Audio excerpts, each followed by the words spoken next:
General balance condition for AC bridge.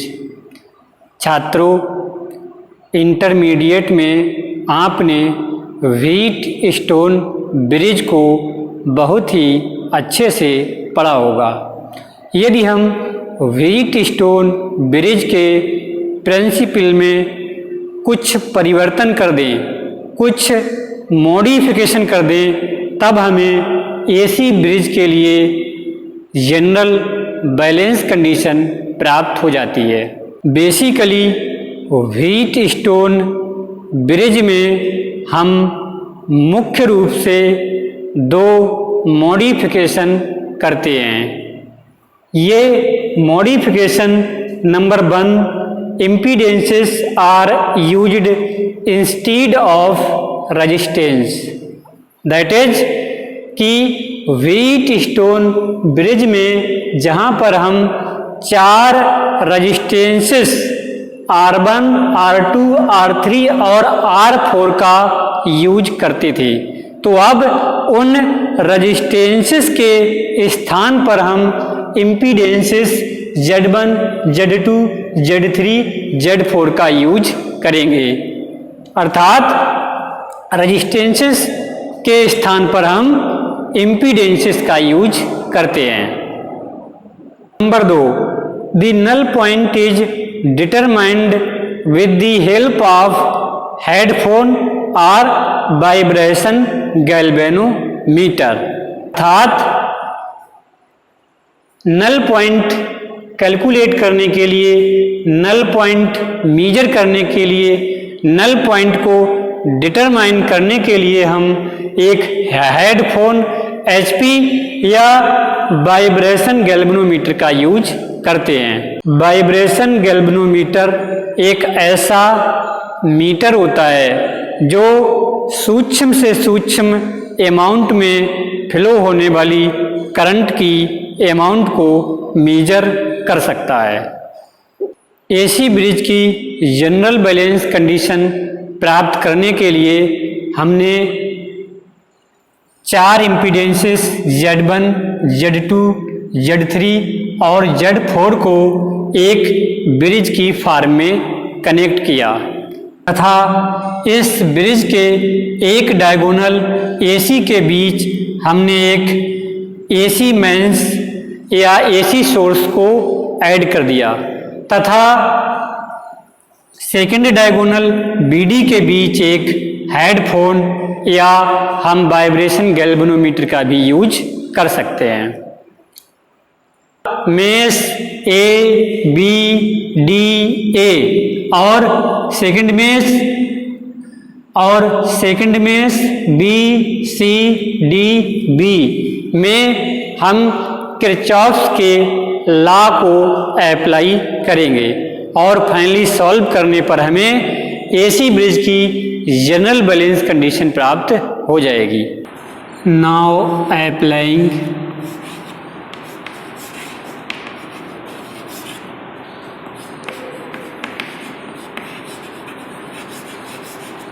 Kirchhoff's law on meshes A, B, D, A and B, C, D, B. Then we get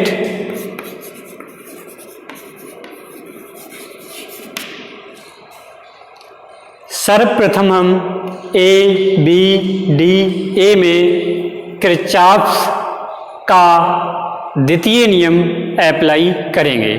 then we get I1 Z1 plus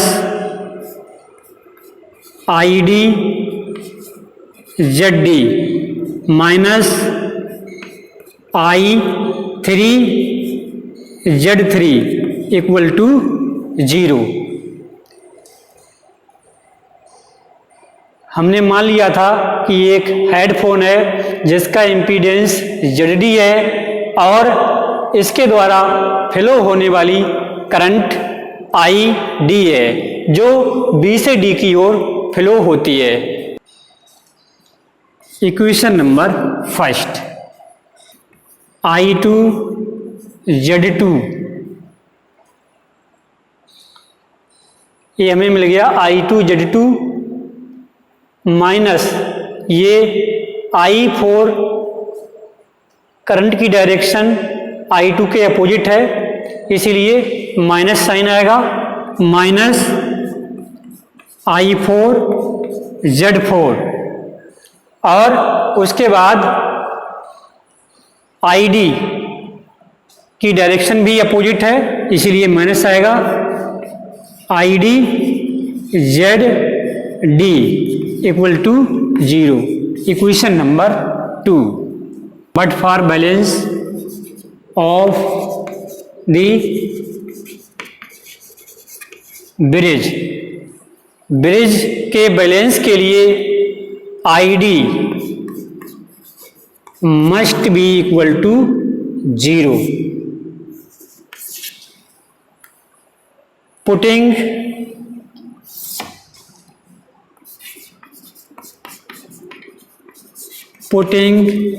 the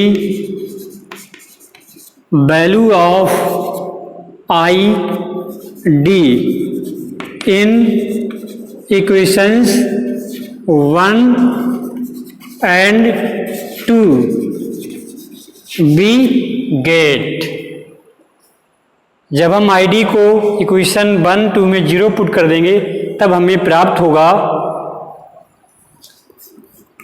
I1 Z1 equal to I3 Z3 and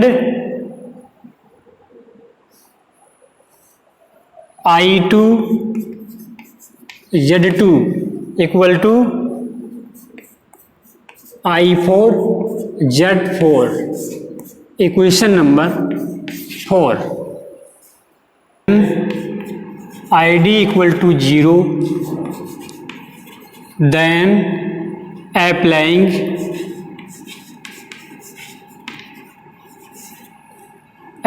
Kirchhoff's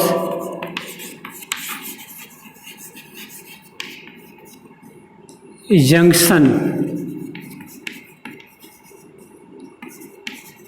law on points V and D we get, जब ID का मान 0 है तब उस conditions में हम points B और D के बीच किरचॉफ्स का जंक्शन लॉ अप्लाई करेंगे। किरचॉफ्स के जंक्शन रूल के अकॉर्डिंग किसी पॉइंट या जंक्शन पर मिलने वाली सभी करंट्स का अलजेब्रिक सम 0 होता है।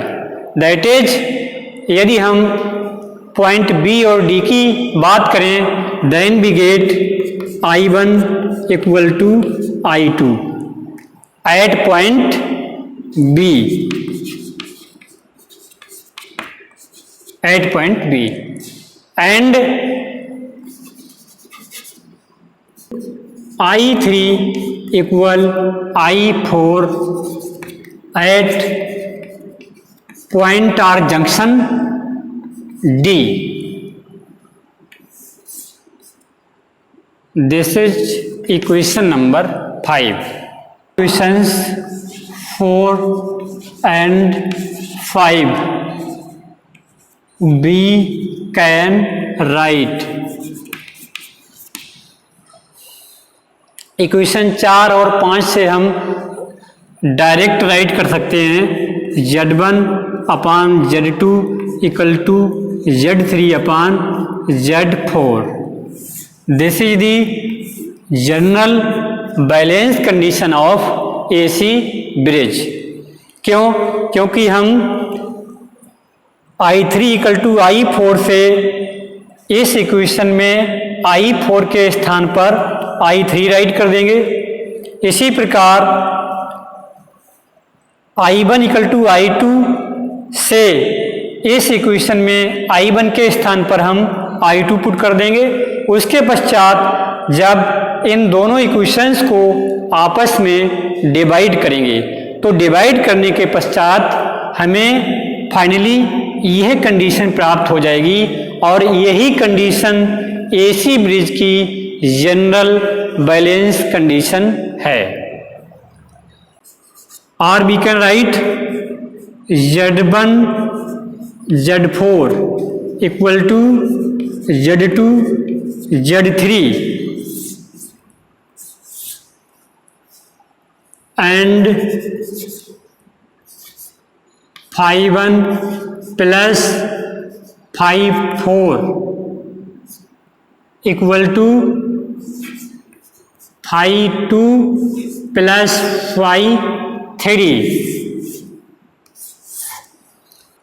where Z1, Z2, Z3 and Z4 are the impedances and phi1, phi2, phi3 and phi4 are the phase angles of impedances Z1, Z2, Z3 and Z4 respectively.